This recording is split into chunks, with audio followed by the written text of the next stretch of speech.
বিষয় সেটা হলো ভিএফএস গ্লোবাল থেকে 2023 সালের 24 সালের এই 2 বছরের পাসপোর্টগুলো অলরেডি গণহারে, এক কথায় বলতে গেলে গণহারে পাসপোর্ট রেডি ফর কালেকশন আসতেছে। যেই পাসপোর্টগুলো ভুক্তভোগীদের হাতে হাতে পাসপোর্টগুলো আছে, কিন্তু পাসপোর্ট সাবমিটের কোনো প্রকার SMS আসে নাই, ডাইরেক্ট রেডি ফর কালেকশন দিয়ে দিতেছে। আপনারা একটু বেশি বেশি করে অনলাইনটা চেক দিবেন। যারা 23-24 সালে আটকে আছেন, এখনও অনেক মানুষ আটকে আছে, প্রায় 40 থেকে 50 হাজার পাসপোর্ট পারমিট কিন্তু এখনো পর্যন্ত আটকে আছে। তো তারা অবশ্যই ভিএফএস গ্লোবালের এই যেখানে ট্র্যাকিং করে আপনার ভিসাটা, সেইভাবে আপনার ট্র্যাকিং করবেন, ট্র্যাকিং করে চেকিং করে দেখবেন যে আপনার ভিসাটা কোন পর্যায়ে আছে।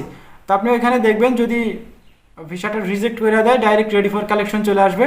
এবং যদি পাসপোর্ট সাবমিট করার কথা বলে, তাহলে অবশ্যই আপনার পাসপোর্টটা রিকোয়েস্ট করবে, request your passport submit VFS global. Okay, তো এখানে সাবমিট করলে ভিসাটা পাওয়ার সম্ভাবনা আছে 100%। এবং যদি ডাইরেক্ট রেডি ফর কালেকশন করে দেওয়া দেয় SMS-টা, তাহলে 100% রিজেক্ট হবেন।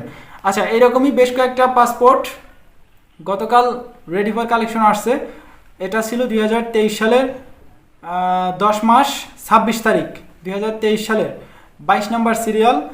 আরও বেশ কয়েকটা আছে, আগস্ট, সেপ্টেম্বর, অক্টোবর, নভেম্বর, এভাবে 23-24-এর আরও বেশ কয়েকটা পাসপোর্ট আছে যেগুলো অলরেডি রিজেক্ট খাবে। তো এইগুলো নিয়ে বিস্তারিতভাবে কোনো প্রকার প্রশ্ন যদি থাকে অবশ্যই আমাকে পার্সোনালভাবে নক দিবেন। আচ্ছা, আরও একটা বিষয় সেটা হলো 2026 সালে যারা অ্যাপ্লাই করছেন নুল্লাওয়াস্তা পাওয়ার জন্য, তো তাদের ক্ষেত্রে দেখা গেছে এখন একটু সমস্যা হইতে পারে। যারা এগ্রিকালচার ভিসায় জমা করছিলেন, এগ্রিকালচার ভিসা, আমি ইটালিতে খবর নিয়ে দেখলাম যে এগ্রিকালচার কোটা অলরেডি যারা উঠার বেশিরভাগই উঠে গেছে। এখন যারা পয়লারা আছেন এগ্রিকালচার জমা দিয়া জানুয়ারি মাসে, তারা এখন আর নুল্লাওয়াস্তা পাওয়ার সম্ভাবনা বেশি নাই। এরকম একটা নিউজ কিন্তু অলরেডি ইটালি থেকে আমাদের কাছে অলরেডি, আপনারা যারা অনলাইনে ভিডিওগুলো দেখেন তারাও হয়তো বা নিউজগুলো শুনছেন, আমিও তার ব্যতিক্রম না। আমরাও জানছি যে খোঁজ নিয়েছিলাম, গতকাল ফোন দিয়েছিলাম ইটালিতে, ফোন দিয়ে দেখলাম যে এরকম একটা ব্যাপার যে জানুয়ারি মাসে যারা অ্যাপ্লাই করছে এই ওয়ার্ক ভিসায় এগ্রিকালচার কোটায়,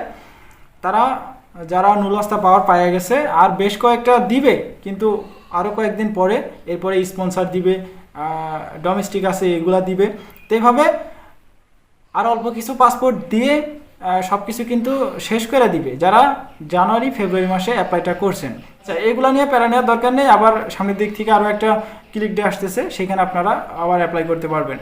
আরও একটা বিষয় সেটা হলো ইটালিতে রাজনৈতিক যেই ব্যাপারটা, জর্জিয়া মেলোনি বর্তমান সরকার, সে কিন্তু খুবই একটা আন্দোলনের মুখে পড়ে গেছে। দেখেন, ইটালি সরকার জর্জিয়া মেলোনির অলরেডি একটা বড় ধরনের রদবদল হইতে চলেছে। কেননা আমরা দেখলাম বিরোধী দল যেটা আছে বাংলাদেশের মতোই এরকম আন্দোলন এটা ওটা শুরু করে দিছে।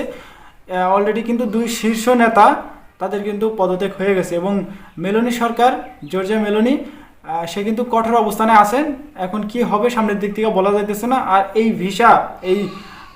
ভিসা জটিলতা বা ভিসা এই যে নুল্লাওয়াস্তা, এগুলো নিয়ে সর্বশেষ পরিস্থিতি কি হইতে পারে এখনো পর্যন্ত কোনো কিছুই ধারণা করা যাইতেছে না।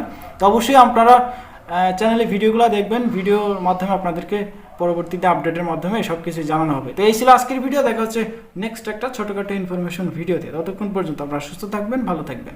মজুমদার ফ্রম ইটালিয়ান ইউরোপ, এই 2টা ইউটিউব চ্যানেলে